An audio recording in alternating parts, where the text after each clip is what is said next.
Some years ago, the late Nobel Prize-winning Dr. Albert Schweitzer was asked by a reporter, "Doctor, what's wrong with men today?" The great doctor was silent a moment, and then he said, "Men simply don't think." It's about this that I want to talk with you. We live today in a golden age. This is an era that humanity has looked forward to, dreamed of, and worked toward for thousands of years. We live in the richest era that ever existed on the face of the earth, a land of abundant opportunity for everyone. However, if you take 100 individuals who start even at the age of 25, do you have any idea what will happen to those men and women by the time they're 65? These 100 people believe they're going to be successful. They are eager toward life, there is a certain sparkle in their eye, an erectness to their carriage, and life seems like a pretty interesting adventure to them. But by the time they're 65, only one will be rich, 4 will be financially independent, 5 will still be working, and 54 will be broke and depending on others for life's necessities. Only 5 out of 100 make the grade. Why do so many fail? What has happened to the sparkle that was there when they were 25? What has become of the dreams, the hopes, the plans, and why is there such a large disparity between what these people intended to do and what they actually accomplished? The definition of success first. We have to define success, and here is the best definition I've ever been able to find. Success is the progressive realization of a worthy ideal. A success is the school teacher who is teaching because that's what he or she wants to do. A success is the entrepreneur who started his own company because that was his dream and that's what he wanted to do. A success is the salesperson who wants to become the best salesperson in his or her company and sets forth on the pursuit of that goal. A success is anyone who is realizing a worthy predetermined ideal, because that's what he or she decided to do, deliberately. But only 1 out of 20 does that. The rest are failures.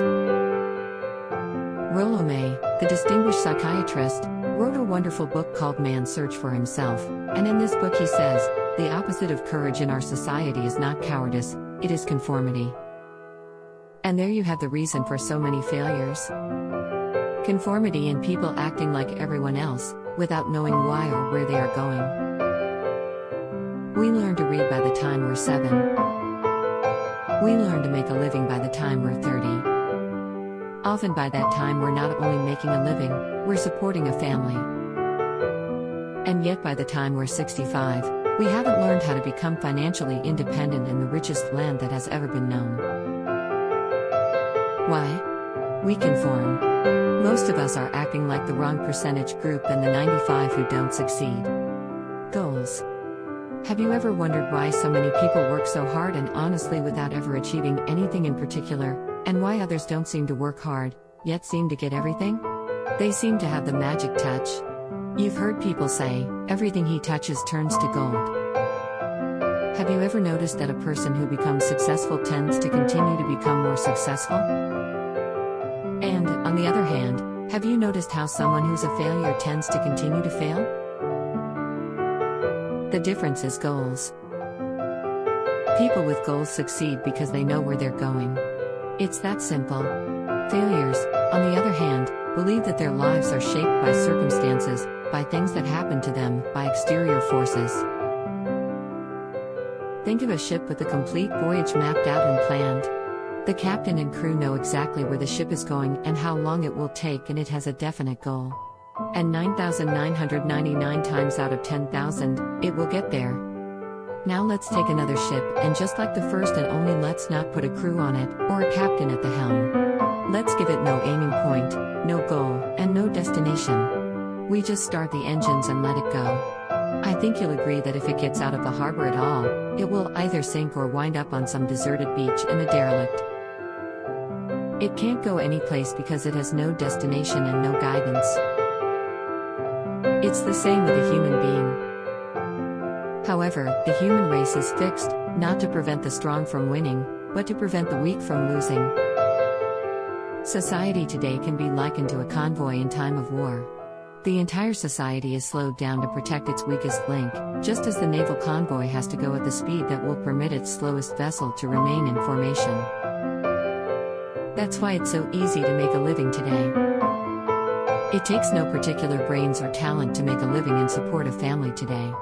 We have a plateau of so-called security. So, to succeed, all we must do is decide how high above this plateau we want to aim. Throughout history, the great wise men and teachers, philosophers, and prophets have disagreed with one another on many different things. It is only on this one point that they are in complete and unanimous agreement, and the key to success and the key to failure is this: we become what we think about. This is the strangest secret. Now, why do I say it's strange, and why do I call it a secret? Actually, it isn't a secret at all. It was first promulgated by some of the earliest wise men, and it appears again and again throughout the Bible. But very few people have learned it or understand it. That's why it's strange, and why for some equally strange reason it virtually remains a secret. Marcus Aurelius, the great Roman emperor, said, "A man's life is what his thoughts make of it." Disraeli said this: "Everything comes if a man will only wait, a human being with a settled purpose must accomplish it, and nothing can resist a will that will stake even existence for its fulfillment." William James said, "We need only in cold blood act as if the thing in question were real, and it will become infallibly real by growing into such a connection with our life that it will become real. It will become so knit with habit and emotion that our interests in it will be those which characterize belief." He continues, "Only you must, then, really wish these things, and wish them exclusively, and not wish at the same time 100 other incompatible things just as strongly."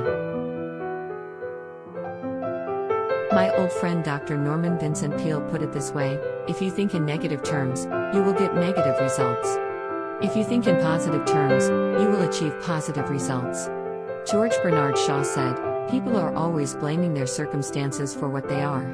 I don't believe in circumstances. The people who get on in this world are the people who get up and look for the circumstances they want, and if they can't find them, make them." Well, it's pretty apparent, isn't it? We become what we think about. A person who is thinking about a concrete and worthwhile goal is going to reach it, because that's what he's thinking about.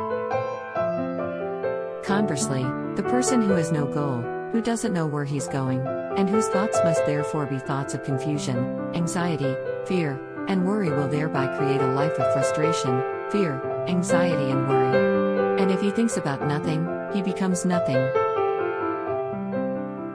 As ye sow, and so shall he reap. The human mind is much like a farmer's land. The land gives the farmer a choice. He may plant in that land whatever he chooses. The land doesn't care what is planted. It's up to the farmer to make the decision. The mind, like the land, will return what you plant, but it doesn't care what you plant.